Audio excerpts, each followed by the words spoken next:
치과 치료에 양대 질환이 두 개가 있습니다. 충치하고 풍치가 있어요. 풍치도 잘 알면 크게 힘들지 않고 잘 관리할 수 있고요.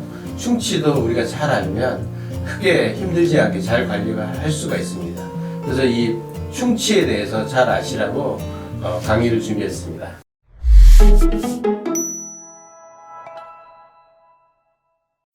이게 충치가 심해지면 나중에 결국 신경치료까지 가게 되는데, 결국 우리의 목표는 이 치아를 안 썩게 현 상태를 유지해서 오랫동안 쓸 수 있게 하는 게 제일 목표죠. 그래서 나중에는 어쩔 수 신경치료까지 하게 되고 이제 빼게 되는 때까지 이제 치아의 수명이 되게 됩니다. 치아의 구조를 보면은 맨 겉에 제일 단단한 범랑질이라는 층이 있고요. 그 안에 상아질이라고 약간 물른 층이 있고, 그 속에 신경이 비인 공간이 있어요. 엑스레이로 찍어보면은 이렇게 까맣게 보이는 부분이 비어있는 공간이에요. 그래서 이렇게 까맣게 비어있는 공간에 신경이라든지 혈관이 들어오면서 이제 치수라고, 우리가 신경이라고 말하죠. 실제는 신경 이외에 혈관까지 다 들어와 있는 구조가 들어와 있게 되어 있습니다. 범랑질이라는 게 제일 단단한, 우리 신체에서 제일 단단한 기관이고요. 이 치아는 뼈와의 어떤 섬유, 파이버들에 의해서 붙어있는 구조가 되어 있습니다. 요 신경이랑 혈관이 들어오는 끝에, 지금 끝에 구멍이 있어서 요로 여러 가지 이런 신경이나 혈관들이 같이 들어왔다 나가는 이런 구조가 되어 있어요. 근데 이제 충치가 먹었다, 충치가 좀 썩었다 할 때 위에서부터, 범랑질에서부터 이게 충치가 먹어서 점점점 들어가는데, 범랑질을 뚫고 들어가기에는 시간이 오래 걸려요. 이게 오래 걸려서 요럴 때 우리가 캐리어스라고 하는데, 요 범랑질의 상태일 때의 충치를 C1 상태, 요 상아질까지 가면 C2 상태, 그리고 신경까지 가면 C3라고 우리가 얘기를 하는데, 요 C1일 때는 우리가 원칙적으로 말하면 그냥 놔두는 게 정답입니다. 네. 하지만 좀 어린이들이라든지 이게 급속히 빨리 진행되는 사람에서는 C1도 하기도 하기 때문에, 하는 게 좋기 때문에 그때 상황에 맞춰서 이걸 봐야 될 것 같아요. 그래서 이게 더 커지면, 이렇게까지 가면 당연히 긁어서 떼워야 되고, 이게 더 지나서 신경까지 가면 이제 아프고 시린 증상이 나타나기 때문에 이때는 우리가 신경치료라는 걸 하게 됩니다.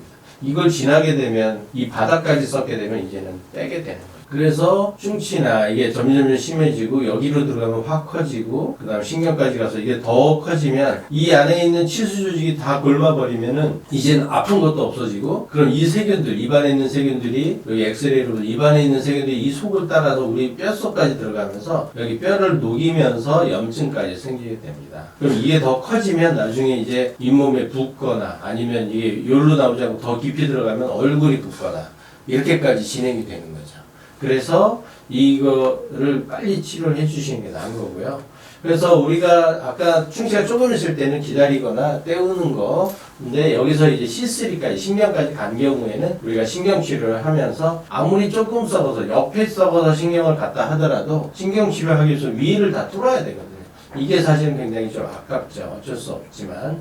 또 위에를 뚫고, 네, 충치가 여기 잘 보시면 별로 겉에서 안 보이는데, 이 사이 옆에서 충치가 먹어서, 보시다시피 옆에서 먹어 들어간 충치들인데, 이거를 충치를 살살 긁어봤더니 얘는 신경까지 가서 뻥 뚫리게 되는 거고요. 여기는 아직은 신경까지 안 간 겁니다. 보이시죠?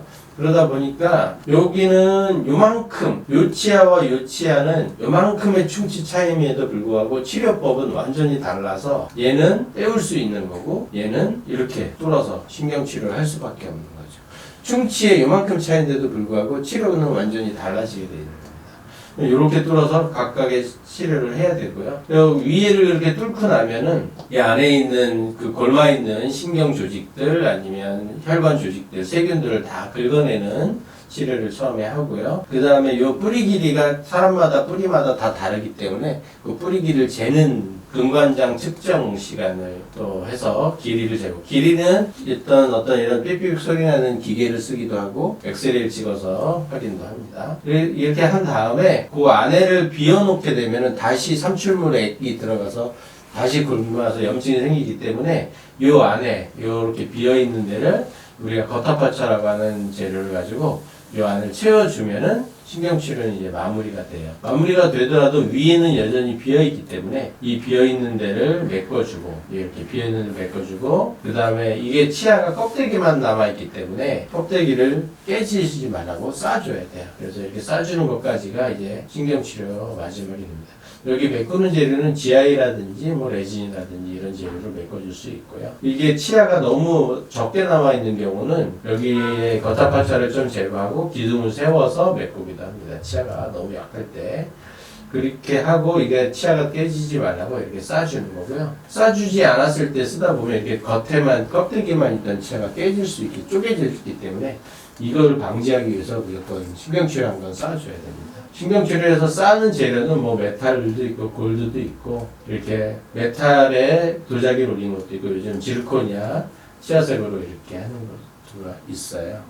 신경치료까지 가게 되면 이렇게 최소 한 4-5번 정도의 치료기간이 들면서 이를 씌워야 되는 비용까지 많이 들기 때문에 가능하면 신경치료까지 안 가야 좋은 거고, 그러려면 떼우는 거 단계도 가야 되고, 또 떼우는 거 전에 양치 열심히 하고 불소나 이렇게 해서 초기에 빨리 치료를 해서 조금만 떼울 수 있도록 하는 게 최고입니다. 이 치아도 마찬가지로 한번 썩어 들어간 거를 다시 되돌릴 수 없는 비가역적인 질환이기 때문에 이거는 진행이 되기 전에 빨리 막아서 예방하는 게 최고인 질환인 거죠. 그래서 오래 쓰는 게 제일 좋다, 이렇게 말씀드릴 수 있겠습니다. 네, 이상입니다.